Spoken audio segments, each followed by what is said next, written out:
Yeah, we're 0-5 now, because our run defense made sure of that, as did our play calling on both sides of the ball.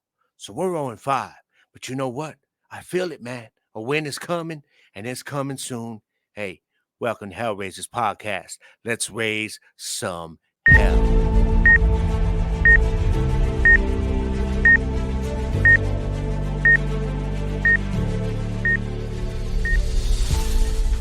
Come on!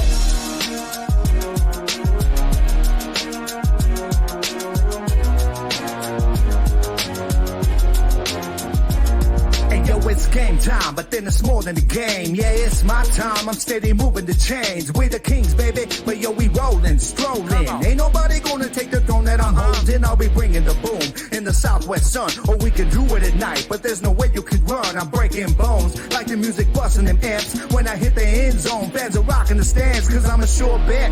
Representing the town, city of the cross is my stomping ground. That's literal, so y'all better give me respect. When you up in my house, your whole squad get wrecked. Gonna listen to your people while they rooting for you. Cause once you all on my sight, you ain't gonna know what to do. When the smoke clears from the ruckus I bring, y'all had better bow down. You can call me the king now. Hey, what is up to all my Hellraisers out there? Welcome to another episode 6 to be precise, of Hellraisers podcast, y'all. Thank you for joining me. I am your host, Gabriel Garcia. And that is me on the opening track. If you're digging it, go on and check me out under The Wicked One on Spotify. Anywhere that you get your music, actually, you'll find me there, The Wicked One. The song is called The King. Yeah. You call me The King. What is up, familia? I hope you guys are out there feeling good, man. I know. It's hard to feel good when you're sitting at 0-5. I get it. Trust me, I get it. Damn, I get it. Hey, but you know what, man? Hey, it is what it is, I think we're getting an idea that this season now, if you have not got it through the head already that, we just ain't going to do nothing this season, then you probably should start to, convince yourself of that. Now, it ain't over, like, technically, I get it, but let's be real, y'all. At 0-5, we would need a lot of help and to win out, okay? Just to make it to the postseason. And that loss to the Brahmas did not help. It did not help at all. So we are going to get into that today. And I got a special guest joining me on the show today. It's my boy, James Baker. He, some of you may follow him on TikTok or on Twitter. He's on TikTok at UFL highlights and _ highlights. And he puts up all these good videos, man. Good digital content. He is a creator. Following the UFL. He's a big fan. He is a big Renegades fan. So you understand he knows how we're feeling right now. And he can relate. Right? So we brought him on the show. I caught up with him earlier. So we're going to get that interview for you here in just a little while, man. Some good stuff. A lot of good insight, man. But, hey, what y'all think, man? I mean, do you guys feel that what we saw this past week now is the norm for us? Like, are you expecting just to lose every single game? I'm expecting us to I want to win. I really do. But right now, I'm not expecting us to go out and just ball out, because I expect on offense that Luis is going to get the yards. He's going to get, he's going to get a touchdown, maybe 2. But I'm not expecting much out of our run offense and every game now. I mean, now I'm like, man, are we even going to get anybody that gets over 50 yards rushing? Because at this point, it's not looking that way. All right, we don't know. We don't know what's going on behind the scenes at practice. All we all know is that there has not been moves made to help out the run game. But the more I've watched this season, and some of you may agree with this, some of you may not. It's all good. But the more I've watched, I'm starting to realize that the talent that I believed we had before the season is there. I am right. A couple weeks back, I was like, man, the talent, nobody's, guys aren't executing, stuff ain't going on. But the more I'm watching every single week, y'all, I'm starting to realize that the players may not be the problem. All right. I mean, looking at Bob Stoops and his boys. All right. So is it the offensive play calling? I don't know. Is it the defensive play calling? I don't know for sure. I don't know for sure, but I will tell you I believe it is. I believe that right now our issue is coaching. Let's just be real. There's been some bad clock management, during the week. I have decided to go back and look at some of the games, and I'm noticing more and more clock management is bad. Play calling has just been, it's getting worse every week. Am I wrong? Am I the only one that thinks that? I don't think so. It's getting worse.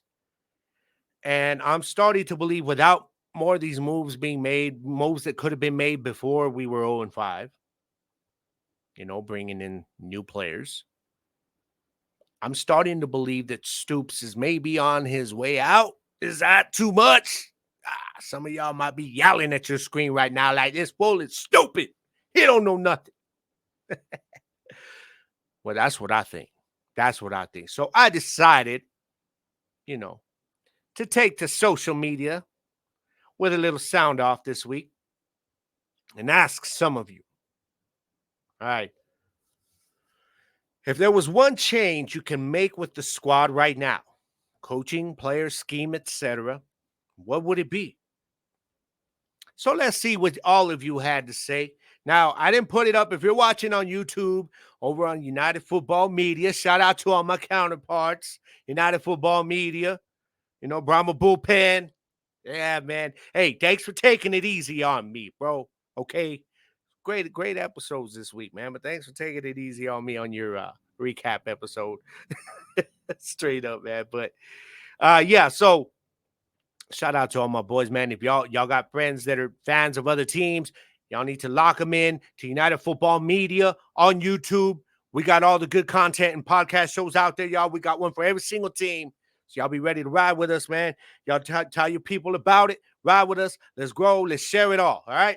Now, back to the social media sound off. Let's start with Rudy Waters. What is up, Rudy? Been following the show and supporting. Much appreciated. He says, fire the entire staff, including the janitor. Zero tolerance. No nonsense there, man. Man, what you got to hate on the janitor, dog? Come on now. He's just working, man. He's just a working man. All right, that's all he's doing. Ronnie Soriano says, start our third string running back. Yeah, it was, to be honest, guys, this past week when I'm watching this game and I started seeing what was going on with the run game, because that we started getting a little bit of yards here and there, and I'm like, what's going on? And it was Day Hunter. I was like, okay. He only had 9 attempts, 33 yards. All right. That's a little less than 4 yards of carry, but he did have an opportunity to at least get some snaps in there because they're trying to see something. So that was good. That was good. Now, let's go back to it, man. Joseph Glasser says coaching needs to go. That's all he said. I'm thinking he's talking about everybody. Clean house. That could end up happening. We'll see. Jeremy Clay says it's the play calling. Play calls I would change. Okay. I got you on that. Now, and Joseph Glasser always he followed up his coaching needs to go with Stoops has been here for 3 years now with a losing record that is unacceptable. 4-6 last year, 0-5 this year. Stoops can't win as a professional coach. College, he was awesome, but not now. And he emphasizes now in all caps. So that's a message for you right there. I can't say I disagree. It's hard. It's hard. You could agree with him out of just opinion, but if you want to talk facts, well, he just spit right there with some facts, straight up. Jared Callanan says, bring Darnell Stanky back. That's what he would do. John Hoffman says the D-line needs to be revamped. That's a good topic for another episode, if I'm being real, because I do think we still have talent on that D-line. There's a veteran leadership there. And there's some other players that I think that can maybe get an opportunity to show something. But we'll see. Maybe this week, man. Rudy Waters says the coach. Diana Miles says the run game is weak. Yeah, I know. But y'all tell me stuff that's obvious, man. I'm looking for more coaching stuff to support my stance. And here's my boy Kevin Womble, a.k.a. Jersey the King. He says Bob Stoops, Chuck Long, and Jay Hayes all need to go. Bob Stoops has been the head coach for 3 years and has never had a winning season, even with winning a championship. The talent, for the most part, is on the roster with improvements needed in the secondary on defense and the running back position on offense. The coaching has been horrendous, and the necessary roster changes haven't been made. Morgan Allison should have never been cut at running back position for sure, and Caleb Vander Esch needs to be utilized more. Yes, absolutely. Absolutely, man. So, yeah, let's keep rolling. Let's keep rolling, man. Elizabeth Clayton says, for y'all, all of the above. Time for a reboot. So you're talking about like everybody, players and everything. Man, I don't know about all that, girl, but man, she's like everybody. Get rid of them. Gone. Mike Sanders says defensive coordinator. That's what he would change. All right, I'm with you, Mike. Pax Salinas says defense needs work. Been falling apart in the second half all season. Yeah, especially in the fourth quarter. The fourth quarter, late in the games, they have been very inconsistent. Very. Joe Brown. What's up, Joe? He says play calling and team finishing out the game on a better note. That is. That's what it goes. But a lot of that is coaching, y'all. Like, you got to put your players in a position. I'm sorry, but I'm seeing these guys like on defense when they're on a big third and short, and Jay Hayes has them playing soft in coverage. I'm like, what are y'all doing? Why? I don't get it. I don't understand it. Johnny Pants, he says offensive play calling, period. Run, screen behind the line, punt. Run, screen, dump off, punt. Screen, run for one, sacked, punt. Jet sweep, 5-yard loss, run, punt. Thank God for Marcus King. The defense is on the field much too long at times. Yeah, man, I love that. Johnny Pants. Thank you for that, bro. Yeah, man. So that, I mean, for the most part, y'all seem to agree with me. The coaching is an issue right now. And I think the more we're seeing week in, week out, it's starting to look, at least to me, like Jay Hayes. You know, he's the one that a lot of people are looking at right now and saying, okay, you are a problem. And Chuck Long, during this season, he's called a couple of really good games. I thought that Battlehawks game, he called a good game. I thought he called a great game against DC. But otherwise, no. Have not liked his play calling, especially last week and especially against Houston. All right, something ain't working, man. Stop doing it. Stop giving RPOs every single time. Lindsey Scott Jr. is out there. He's a quarterback. What do quarterbacks do? They throw the ball. That's what they do. Chuck Long, you used to be a quarterback's coach, man. Come on now. You know better. Use your quarterback, use his arm, because now they stack the line anytime he's in there now. Anytime Lindsey Scott enters the game, they stack the line. Because they know they don't even fall for the fake handoff. They don't. Because they're like, now you close in on him because he's keeping the ball. Let him drop back, man. Get somebody in single coverage and throw one deep. He's got a cannon on him. Give it a shot. I mean, we're 0-5. What else can go wrong? Did we lose? Oh, another one. Yeah, that's the worst that can happen. But I still think this team has way too much talent to be 0-5, but they are. Here we are. But there's talent on this squad, y'all. Like I said on the intro, I feel a win a-coming really soon. Does it start this week with the Michigan Panthers? Maybe. I like our chances. I really do. Some of y'all might call me crazy, and that's okay. But I do like our chances. So we're going to get into that, though, a little bit later on the show on this week's segment of Know Thy Enemy. But coming up, y'all, I've got a special guest that I caught up with earlier. So we're going to kick you that interview here in just a little bit. Just going to go for a quick break.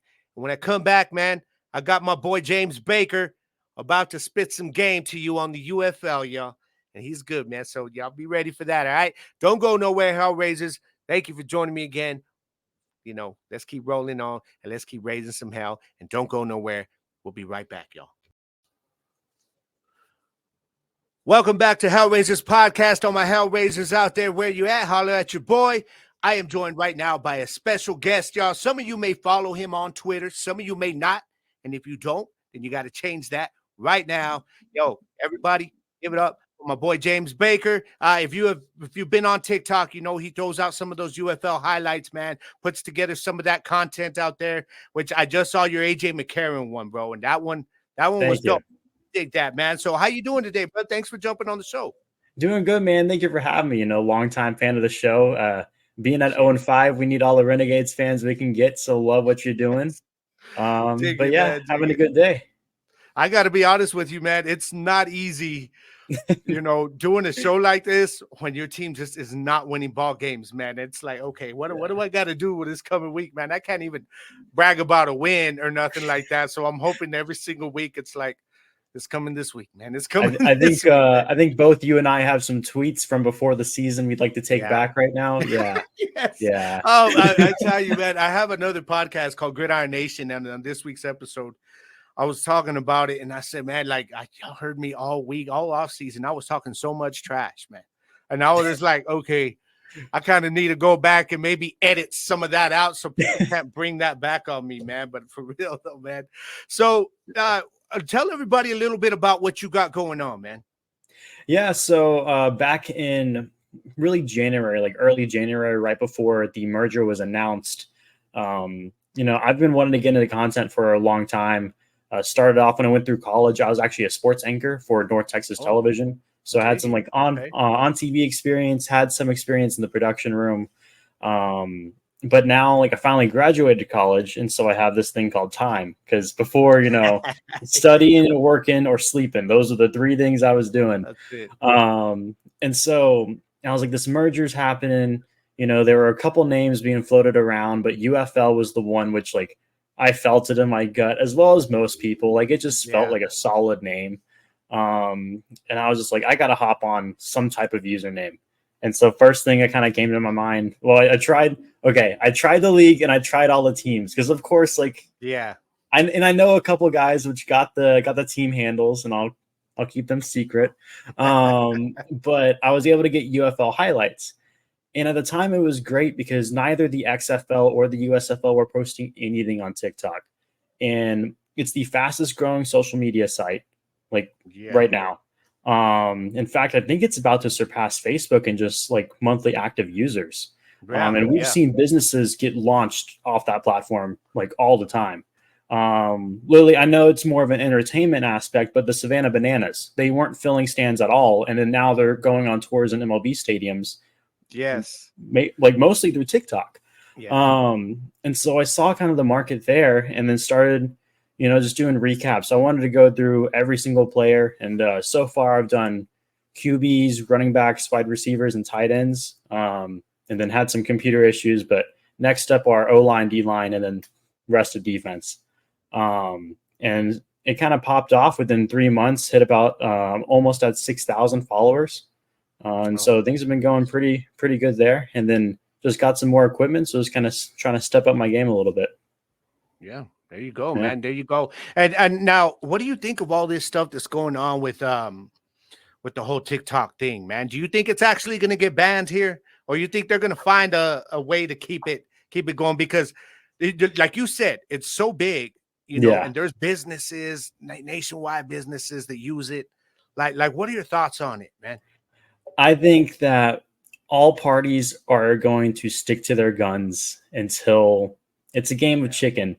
And at the end of the day, all that matters is money in this world. So I think that ByteDance, the company which owns TikTok, they're heavily strong. They're like, we're not selling TikTok US. We're not selling TikTok US. And then right before they get banned, sure enough, some equity firm somewhere buys ByteDance or TikTok US.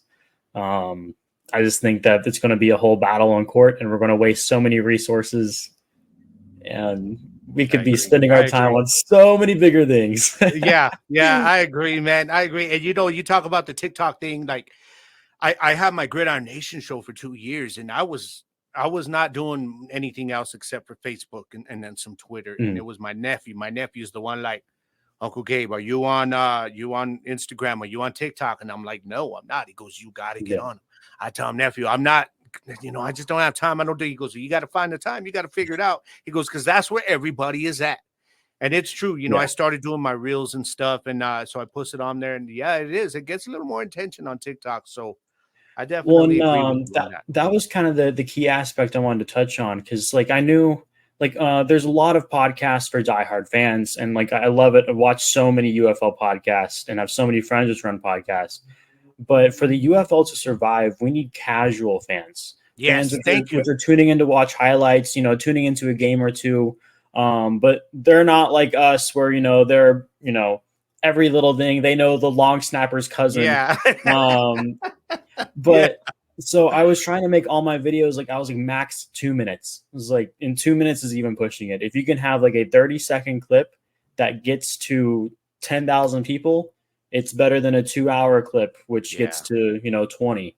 And so I just kept pushing those short videos and just kept growing up and up. And what you learn is people don't know it's there. They don't immediately dislike it. They're, like, in the past, you always got like, oh, it's minor league football. Like, who cares? Like, not the NFL. Who cares? But people have seen the XFL go on for a couple of years. People have seen the USFL go on for a couple of years and had success at the next level. And so now this time around, everybody's just like, oh, spring football's on. They didn't know it. So like, I think the UFL they really need to strike while the iron is hot, while people view it as a legitimate minor league and separate from the NFL, until a couple years down the line where people start viewing it as like NFL competition, which it simply will never be.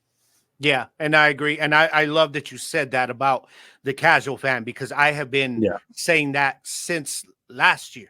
When we had the two leagues, and and then even more so when the merger happened, and I've been telling everybody, you need, whether y'all like it or not, if this is going to survive, we need the casual eyes and the casual dollars.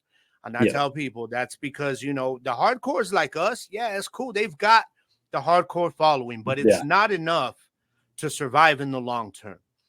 And I've told people that left and right. I said, like it or not, we have to try to get the casual eyes on this thing, because that's really where it's going to grow. That's when they can start expanding to other markets. So I really dig that you said that, man, because I agree with it 110%, man. Like, they got to get it out there to, like I always call, I'm just a football fan, but I always call the NFL fanboys are the ones that hate on this the most. Because they're like, no, it's not NFL. Not. They're like, it's horrible. It's horrible. I'm like, have you watched it? They say no.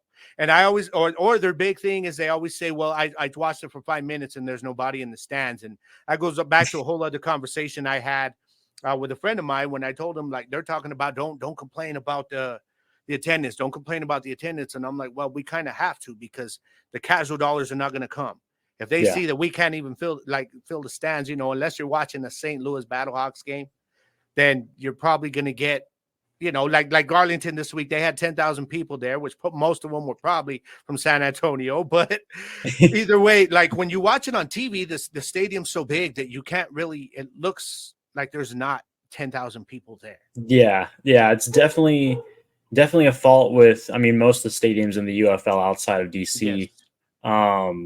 But from what I have heard and from what I've talked to with people is, I wouldn't look too hard at attendance numbers this year. I feel like next year is the key season, because the merger this year was so rushed that, one, we likely had to push the season back, because we've learned that we're likely going back to the XFL schedule starting in kind of mid to late February next year. And then also, for so long, like, if you were trying to contact your ticket rep to get tickets or just really hear anything about the league, everything was all TBD. You saw teams get cut. We saw leagues merge, new email listings. The Panthers didn't have tickets for sale until like a week and a half before their games. But from what I've heard and what I've talked to with the ticket reps is like they have the marketing teams on both sides together for the full off season. So I feel like next year is really the make or break attendance. Whereas this year was kind of, we got the TV schedule lined up. We got everything on, top tier networks. Attendance is kind of, we're going to run whatever we can, but we only had a couple months to really push this thing out. So we got half baked local marketing, which I think contributes to the low attendance, of course. But I think that big things are on the horizon for sure. Yeah, and I agree. I think it's, you won't start seeing the boost in attendance until next season as well, because that's going to give them a whole off season to know what's going on. They can, get out there in the communities and stuff like that and get the people in the community involved and knowing the team, which is very big. Now, speaking of team, man, you are on this show in particular because you, sir, are a fellow Renegades fan. And I know I'm not alone in saying this, man. It's been painful this year. Oh, it has been painful. Man, where to start? Man? What's going on with this squad? I know it's not Luis, but what's going on with this squad? I mean, it's not Luis, but he's definitely doing no favors at this point. He's had a couple of bad games in a row. But it's I'd say fair. It's not him. It's Stoops, and just the overall, the idea of we're 0-5 and we haven't made any really true depth chart changes at all or adjustments. And last game particularly, we tried subbing in Lindsey Scott a little bit more, but we would sub him in the worst possible places for him. Yeah. Like, I don't know, we need 6 yards. Let's call in Lindsey Scott to run a quarterback draw where we get 1.5 yards. Like, and just the no roster changes. Stoops really just seems kind of riding out the rest of the year and then riding off into the sunset. He's really been my true issue. Yeah, I agree. I think when I started, when we were about 2 losses in, I was like, okay, I'm not seeing like maybe some of the players aren't executing this or that. But as the season's gone on, I'm looking at, and I was going crazy. I was telling my girl, she was laughing. I was like, if I had any hair, I'd have been pulling it out in this past game, watching this play calling on both sides of the ball. Offensive and defense. I'm yelling at the TV. We're on a 3rd and 5. We're on defense. Why are you playing the DBs 10 yards back? Oh, And then they're hitting a quick out to the sideline, first down, and moving the chains. And then offensively, like you talked about, with Lindsey Scott, I agree. And the thing that's kind of frustrated me the most with them using him, the way they're using him, is everybody knows when he gets the ball now, it's an RPO, and it's likely he's keeping and running the ball. And I'm like, start using his arm. Start throwing the ball with him. Get him in on some pass plays, because if they keep just doing this, I think everybody's expecting it now. They just load up the line. They load up the line when he's in there, and they're like, we don't care what happens. He's getting the ball. We're stopping him. And that was driving me crazy. There's a few, which one of the big issues, at least on the defensive side of the ball for Arlington, because we can't stop a nosebleed, is just our roster moves dating all the way back to training camp. We let an all XFL defensive tackle and TJ Barnes go to DC for absolutely nothing. And then also on the offensive side of the ball, we let go of Morgan Ellison, who is now with the Brahmas, who ran for more yards than any Renegades running back would have had last week. Yeah, I was when I saw him running the ball on us, I was like, oh, wow. Okay. And so it just Stoops sticks with his guys, and I mean we're at 0-5 now. The season's practically over. We have to realize, Perez is getting up there. He likely doesn't have too many years left. Devion Smith is about to turn 30 as a running back. We need to get some of these younger guys chances. And so, I agree. We should be seeing Lindsey Scott a little bit more.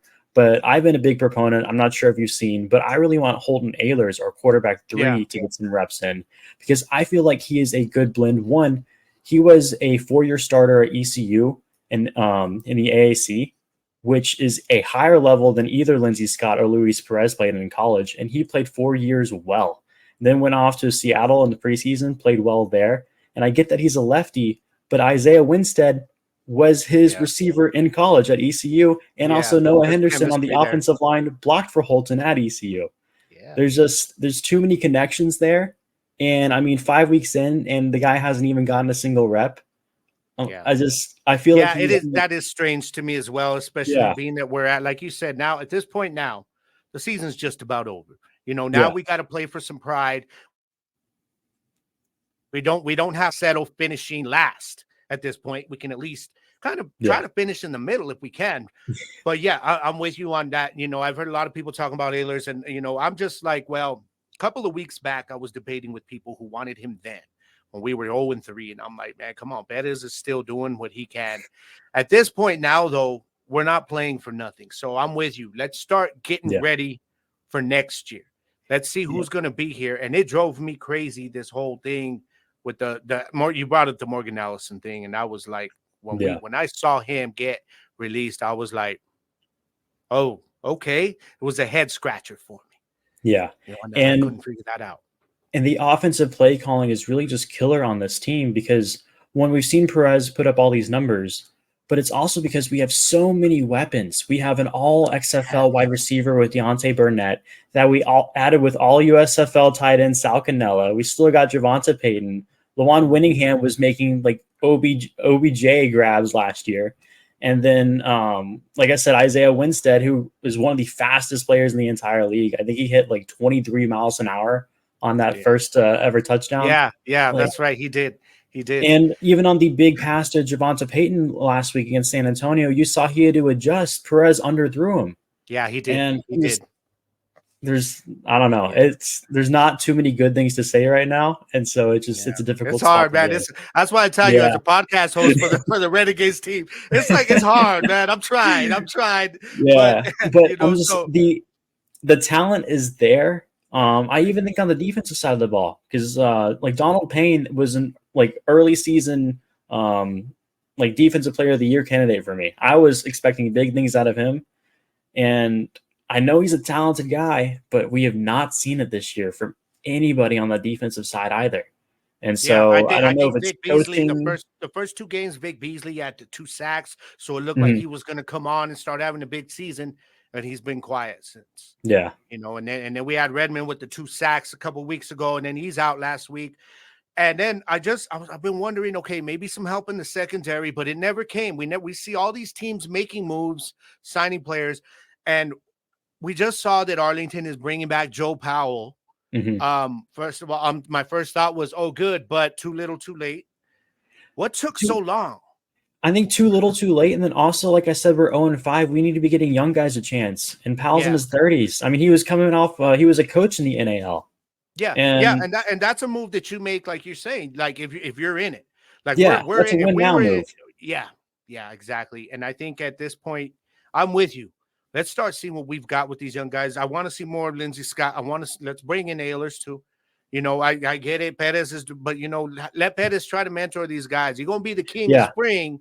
Then let's see what kind of leader you are. We know he's a good leader. He is. And I'm not bagging on Perez at all. Actually, I talked to his family right after the game, and I was like, we are like, no matter what happens, like we're so thankful he's here, because 1, he gave us a championship, and then 2, just by all accounts, an amazing guy. Yeah, and I mean, he's also kind of from this area, he's from California, but I'm talking about when he went to school at A&M Commerce, so he has some local ties too. And then, of course, being our quarterback all the way back from 23 halfway through the year, you can't just completely dismiss him, cut him, throw him off the side of the road. It's just, I think it gets crazy to me when I see that he leads the league in passing, and he's top 3 in all these categories. And then I look at the record though, and I'm like, it doesn't add up, man. It doesn't add up to 5. Well, and everybody says that, but what do teams that are losing have to do? They have to pass the ball. That's why he's winning all these passes. Yeah, especially when you can't run the ball, which we have not really been able to all year long. Yeah, we've relied on just throwing the ball, and then we stutter in the red zone, and then have to settle for a field goal at best. Yeah. And the play calling last week was just, we're 4th and 7 in our own territory, and I'm like, well, why are we going for it when we've still got loads of time left on the clock? Yeah, I was beating my head, man. Just like I'm sure you were, and I'm sure every other that final play too is, oh man. Yeah. It was just, it's been a tough season. Obviously now let's look ahead. Well, not look ahead, but let's look at the wider scope now with the UFL and entirely of the league. At least for my part, obviously, it's looking like it's you know, Birmingham and the USFL, of course, Mhm. and the Battlehawks starting to. I don't want to say starting to separate because the Brahmas are right behind them. But man, the way St. Louis is playing right now, they've got all their skill position weapons healthy, Mhm. and I'm looking at them and I'm thinking this could be the team that knocks off Birmingham first when they meet here in a couple of weeks, man. Other than that, of course, the Brahmas doing their thing. But the USFL, on the other hand, is more of that's the one that a lot of people expected to Memphis to really be what the Brahmas are right now. And they're not. It's Yeah. crazy, man. So what is your outlook on the entire picture of the UFL right now? Ooh, that's tough. I feel like we're pretty similar, except I have St. Louis as kind of my clear cut number one in the XFL conference. I feel like at least DC, Jordan Teamu has been struggling this year because they don't have any true wide receiver one. They were plagued heavily by retirements. And then, of course, losing Abram Smith, they don't have that dynamic That weapon was in the backfield. major. So that's completely just killed them. And then we saw DJ Swearinger get released last night because their secondary got destroyed by AJ McCarron last week. Yeah, that one And surprised me out of nowhere when I saw that move last night. I was like, "Oh, okay, what's going on yeah, there?" that was a big one. I think he said that they were looking to get some younger guys reps. And I mean, Makes sense. understandable. Plus, he did not play well, quite frankly. But it was just a nasty game all around for DC. But I feel like they've been kind of staying steady all season long. They haven't really shown anything to impress me. Whereas the Brahmas are kind of different, where they're very hot or they're very cold. You don't really know Yeah. which San Antonio Brahmas you're going to get. And watching Dormady with the Guardians last year, I feel like that's kind of a Quentin Dormady thing. He's either going to be one of the best quarterbacks in the league, or you're going to wonder why you started him. And AJ Smith is a dynamic offensive coordinator, but I'm not sure if, like we saw in the XFL South Divisional Championship last year, if in the big moments he's really able to take that on. So I think that's St. Louis is the clear cut number one there. And then in the USFL conference, yeah, Memphis has been kind of a disappointment. I mean, I wasn't as high on Case Cookus as most were, and quite frankly, I don't think it's too much Case Cookus's fault. Just their offensive line can't stop anybody and can't keep them Horrible. upright. Yeah, it's I'm horrible. excited to see what Troy Williams kind of brings to the table because we started to see kind of near the end of the game last week, which granted the game was mostly over, but Williams was pretty dynamic. We started to see his mobility a little bit, and he seemed to kind of warm up in that offense. So I don't know, maybe they can provide him spark, but I really think it's Stallions, of course, number one, and then Panthers number two. I think DJ or Danny Etling has been showing lots of potential, especially with his legs. We saw EJ Perry kind of dominate the first couple of games of the year with his legs, and then sure enough, they have another rushing quarterback they can throw out there. Yeah. And then Houston, I think Houston's just as bad as Arlington, quite frankly. I think we're on kind of the same level. They just kind of caught us on the better day in their home turf. Yeah. I think the difference between the two is that Houston, we all expected this of them. Yeah. Nobody expected this of Arlington, but I think with Houston, it's like, yeah, okay, we kind of expected them to be bad. Yeah. And yeah, everybody with Arlington, they had us around like 6-7. Like we weren't the worst team in the league, but we were kind of like mid at best. Yeah. And I agree with the Memphis thing, man. I was saying the same thing all off season was because of the moves they made on paper. I was telling everybody that's on paper doesn't always translate well to the field. And for some reason, Memphis, I mean, I got people like, part of my podcast network that I'm with United Football Media. These guys, they put out their power rankings every week. We vote on it. And I mean, a lot of them are talking about that even Arlington is still better than both Houston and Memphis. And I'm like, well, Houston, but when you look at the Houston, like we played bad on that game and they still barely kind of won that game, but it is what it is. What happens is what matters is the final score. So, but I'm with you, man. Like, yeah, I think St. Louis right now is just looking like the dog in the XFL, and it's going to be a battle for the final two playoff spots, which if Michigan is not careful, and if DC can just kind of turn things around a little bit, go back to winning some games, but even if it's just by the skin of their teeth again, Yeah. They're going to be battling for that last playoff spot now that the playoff format changed. Oh, yeah. So I think there's a good chance that the XFL, if DC can get back on the saddle and do what they need to do, they could be battling with Michigan for that last spot. And the Brahmas, it would take an epic collapse, in my opinion, which I don't think is going to happen.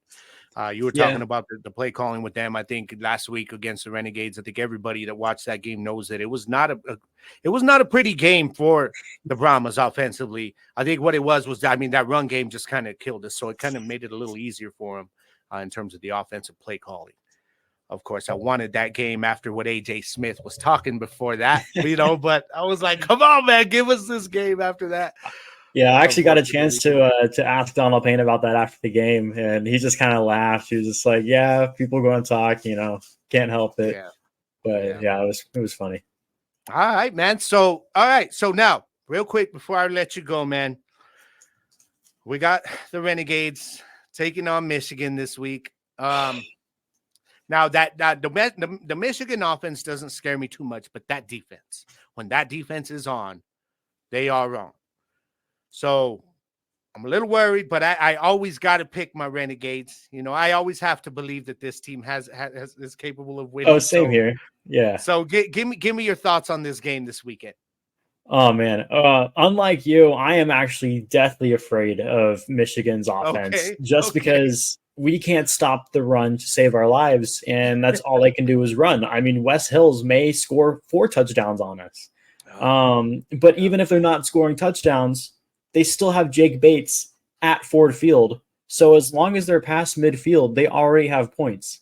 Yeah. So with the worst defense in the league and a kickoff style, which lets them get to midfield essentially from the kickoff, I'm taking the Renegades, of course, blind faith, but I think we're going to have to score a lot of points to win this game. That's I agree there. I think we're going to be passing a lot. I think we could be seeing some changes at running back. We saw a lot more depth coming in, getting carries this past week. The defense, my issue with the defense all year has been the inconsistency. You'll see them make plays, man. And they're making plays and they're keeping us in the game. And then they'll go on this streak of like 2 possessions in a row where they can't stop anybody. Mm-hmm. And that's what drives me crazy. So I'm hoping this week, I'm like, I got it. My confidence has to stay up, because I don't want to come on and I'm like, welcome to Hellraisers podcast. We lost again. Y'all ready to lose again this coming week? Thank you, everybody. We'll see you next week. I can't do that, man. As long as we are pretty competitive and keep it within like a traditional 1 score, like, I don't know, 4 or 5 points. Yeah. I will be happy. Or not happy. I will be satisfied. I'll leave it that way. Go. I think the key is we got to stop if in a close game, leaving time on the clock for the other team. Maybe, hopefully, this time we're in a close game, 1 possession, and we have the ball with a minute left. Maybe.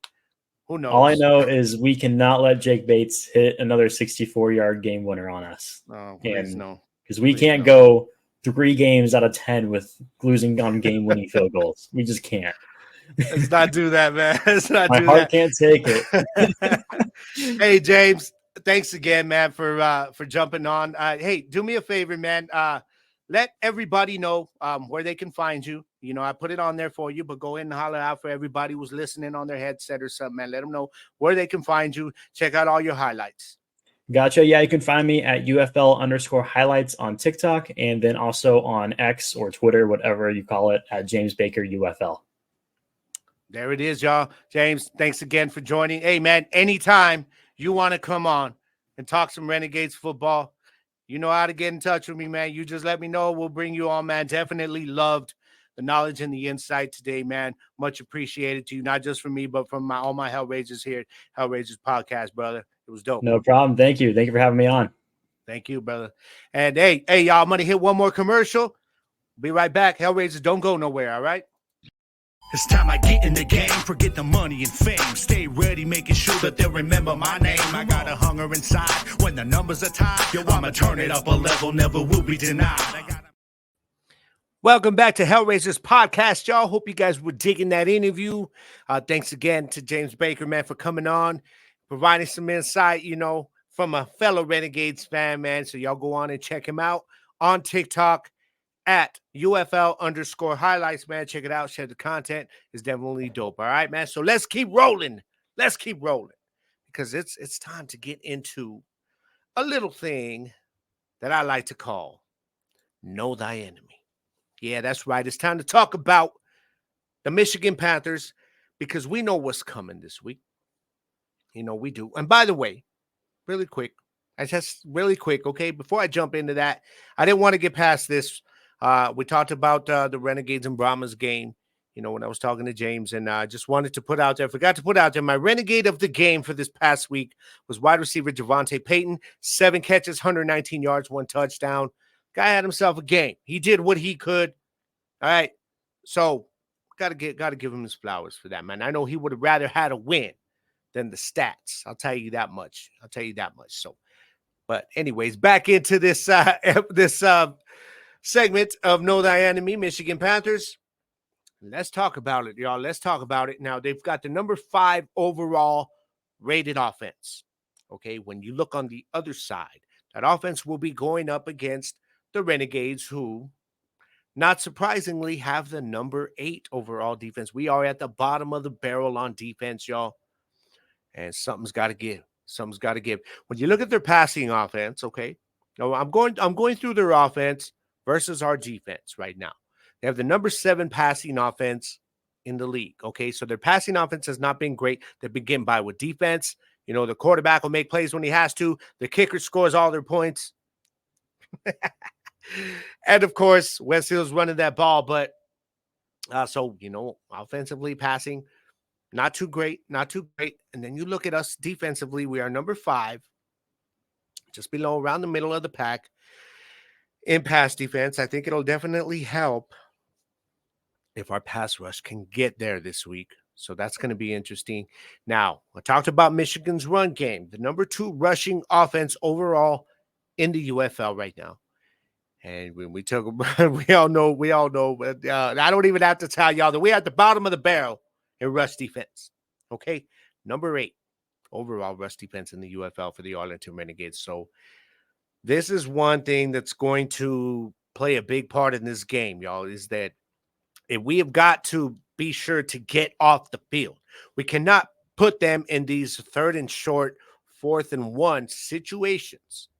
Okay, our defense has got to be able to at least hold it down. I think what we got to do this week, if I'm being real with you, okay, Jay Hayes has to focus on the run. Bring everything up this scheme this week. You know what? We're 0-5, man. Let them beat us on the big play if they can. Downfield. Leave our cornerbacks in single coverage if you have to. We have got to focus on the run this week. I'm saying go all out. What do we got to lose? All right, so now, and when you look at conversions, I talked about the 3rd downs and the 4th downs. They are number 4 in the league in conversions, right in the middle of the pack. You know, we are number 6 versus conversions, so we don't do too well defensively. We don't do too well defensively against anything, but that's gotcha, man. I know. I'm sorry, but okay. So now they've got the number 4 scoring offense in the league. Again, middle of the pack. We are number 6 in scoring defense. So we do give up points. But this is not an offense, I think, that is going to kill us through the air, in my opinion. Okay. Now they got wide receiver Marcus Sims, 15 receptions on the season, 318 yards and 3 touchdowns. So he, to me, is going to be the biggest threat in the pass game. Okay. Now we got to worry about running back Wes Hills running that ball. He's 53 attempts this season, 225 yards and 3 touchdowns. So I was a Breakers fan. I'm a Breakers fan, man, from the USFL. So I know what Wes Hills can do. All right, so that's what we got to focus on, man. Danny Etling, you know, right now at 4 games played, 67%. But he's been kind of in and out. All right, he hasn't thrown a lot. 25 of 37 for the season, 1 touchdown, 11 attempts rushing for 42 yards and 1 touchdown. So he's going to try to run on us. We got to be ready for that. Will we be? I don't know. We're going to try, though. Let's go to the other side of the ball, though. All right? Let's go to the other side of the ball because I really feel like offensively, we are going to be a problem for them if we can contain or at least control the amount of pressure that comes in. Luis Perez is going to have to be at his best when it comes to how long he's holding on to the ball. He's going to have to get the ball out quick this week, man. This Michigan Panthers, defensive line, they're going to be bringing it. They're going to bring that rush, and I expect them to put some pressure on Luis Perez, but I think our wide receivers can really get it done. Look for Winstead this week for some. I think Winstead can have a big game this week. Peyton as well. But when we look at the other side of the ball, so overall their defense is number 5 overall, which kind of surprised me. It did. When I was doing my research. While Arlington's offense is number 4 overall, but let's be real. Okay, let's be real, Hellraisers. That's mostly from passing the ball. That's mostly on the arm of Luis Perez. Okay, if we can get a run game going, which is going to be very difficult against that defensive line because they have the number 2 rush defense in the UFL. Michigan does. So it's going to be very difficult, but we cannot go away from it. You know what I mean? We've got to find some ways, man. Bring in some new blocking schemes, whatever y'all got to do. We cannot stop running the ball. Let this thing get out of hand. We got, if it gets out of hand, it's us. We have got to light it up on the scoreboard if we're going to take West Hills out of the equation. All right. So offensively, we have to help the defense by putting up points early. Don't settle for field goals, man. I'm tired of settling for field goals. Are you? I know I am. We get in that red zone. We got to find a way in, man. It's time to start using Lindsey Pettis. Hell, can we fuse them both, man? Let's put Lindsey Scott's legs, you know what I'm saying, on Luis Pettis. Let's start using Lindsey Scott, in the red zone, but with his arm. And maybe, will we see Holt Nailers? Maybe. It's a possibility. I'm not saying that we need to because Pettis is a problem because he's not. But at this point, we're 0-5. Let's start seeing what we've got because we've got to start looking ahead to next season. You feel me? So now we keep looking at what they do defensively. They are number 3 versus the conversions. Okay? Renegades are number 2 offensively in conversions. So that's not bad. Not bad at all. It's going to be a good matchup to watch. It's going to be a key matchup to watch. How their defense does in conversions versus how we do offensively. Right? So now they are also the thing I talked about, that defensive line. They're number 3 in the UFL in sacks with 13 sacks on the season. And they are number 3 in scoring defense. We are number 6 in scoring offense, and that's because we get in the red zone and all of a sudden we're settling for field goals or we're going for it on 4th down. Maybe at this point we need to settle for a field goal because there have been so many times that we're leaving points on the board or off the board, on the field, however y'all want to say it. You know what I'm saying. You feel me? So maybe we need to take some of these field goals if we get in a 4th down situation. That's all I'm saying. All right, because the key is put points on the board and win the game. That's all I'm saying. Hey, Renegades, please, for all your Hellraisers here, let's get a W this week, baby. You know what I'm saying? So let me know what y'all think, man. Hit me up all over the social medias. And also on my email, y'all need to send me your questions at onerenegadesfan@gmail.com. Send me your questions. I'll read them on the show. And we'll talk about it. All right. Let me know what you think about what's going on with the team. And also, you can find me on X at the #1 Gridiron Nation or on Facebook at Gridiron Nation Podcast. Hey, so if it's all Gridiron Nation, that's my other show. Okay. I will shamelessly plug that. Which, speaking of, I got to get that off the screen, man. Look, I'm getting used to I switched over my streaming this week, man. You guys have been talking about StreamYard. So I went ahead and did away with restreaming. I went with StreamYard, and I'm getting used to it. All right. But y'all can catch Gridiron Nation Podcast every Tuesday night. It's available everywhere. No matter where you get your podcasts, audio, doesn't matter. Whether it's iHeart, whether it's Apple Podcasts, whatever it is. Spotify, it's there. And if it's not, let me know. And also, you can catch it on YouTube. Find me on YouTube. Yeah. Right there. Gridiron Nation Podcast. You can find me on YouTube there. I also have the Hellraisers content on there. And on TikTok at Gridiron Nation Podcast, I'm starting to put up some reels, especially for the Renegades work that I'm doing now. All right, so y'all just follow me on there, look me up, holla at your boy, man, and check out Gridiron Nation because I like to talk about NFL, other things. You know, I still talk about the UFL as a whole, and I'm also talking about other things, entertainment, music, everything that's going on like that in the world, the fun stuff, though. So y'all check it out, all right? But otherwise, you already know when it comes to Renegades Talk, yeah, it's right here, baby. This is the home for Renegades Talk, okay? Because this is, to be honest, this is the one place, the first place, right here, Hellraisers Podcast. This is the first and only, home podcast. I shouldn't say a home for the Renegades, but it is the first and only podcast for home for the fans, that is by the fans, for the fans, that is fully dedicated solely to the Arlington Renegades, man. So I'm very proud of that. And we're going to keep rolling with that until someone else comes up with a show. And then I'll just brag about being the first one.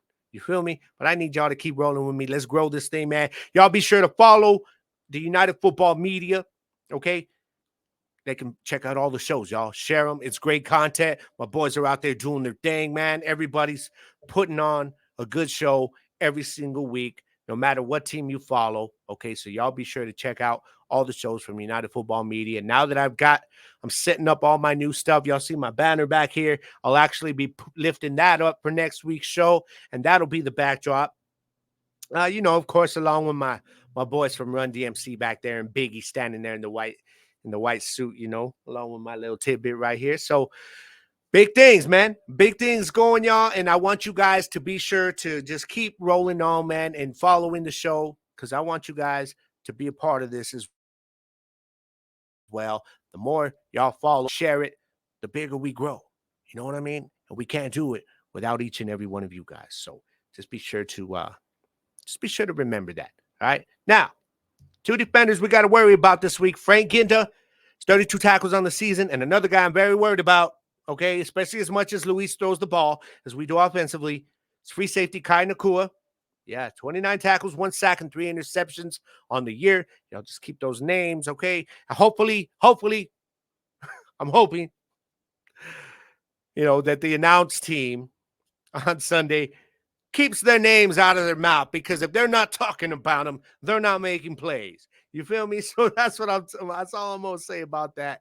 And again, y'all hit me up at onegridironnationsfan@gmail.com. Send me your questions, all right? And we will get on it.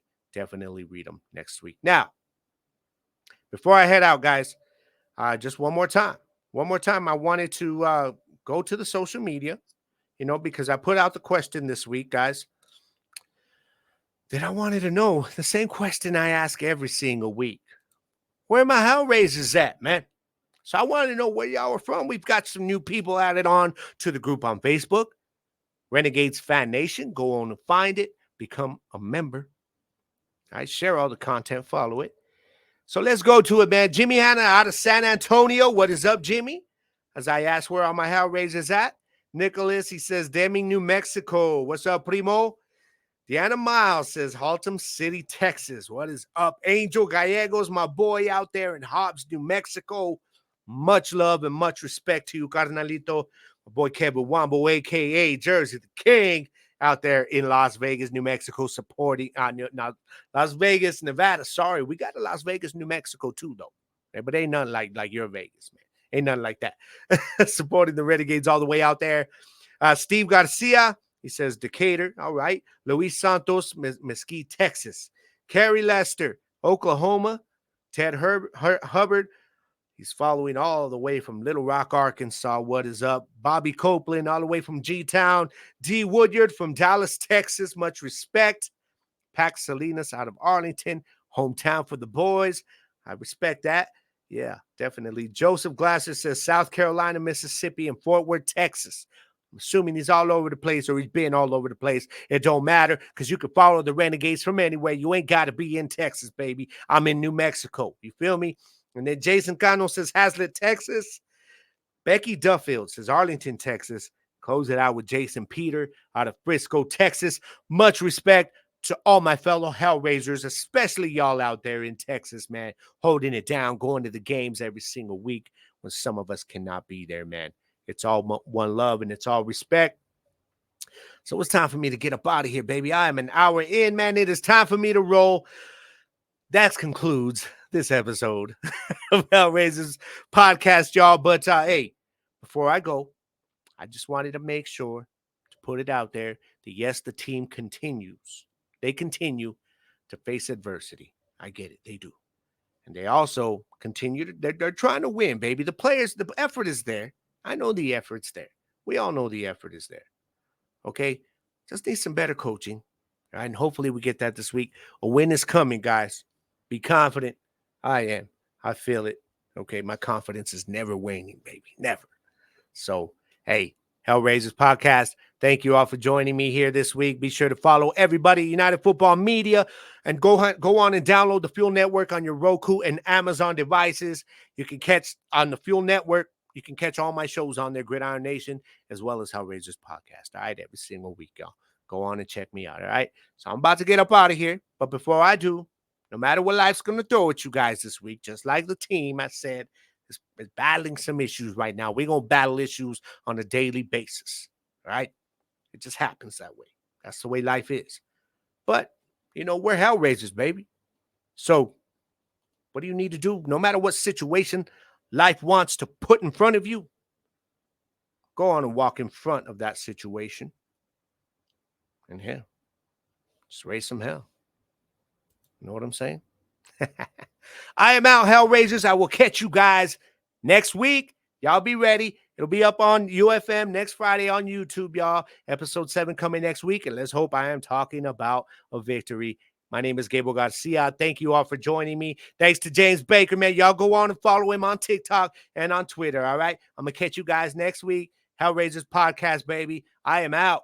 Peace. It's all one love. Bangs, and every time they say my name, it's because I'm killing the game. Bring your best, ask yourself, do you know what you're doing? Go on and call your people, tell them trouble is brewing. Tell them wicked is here with an army of kings. My game is fully extreme, a human M16. Put your battle gear on if you think you can beat me. But yeah, I'm like Zeke, all you gotta do is feed me, believe me.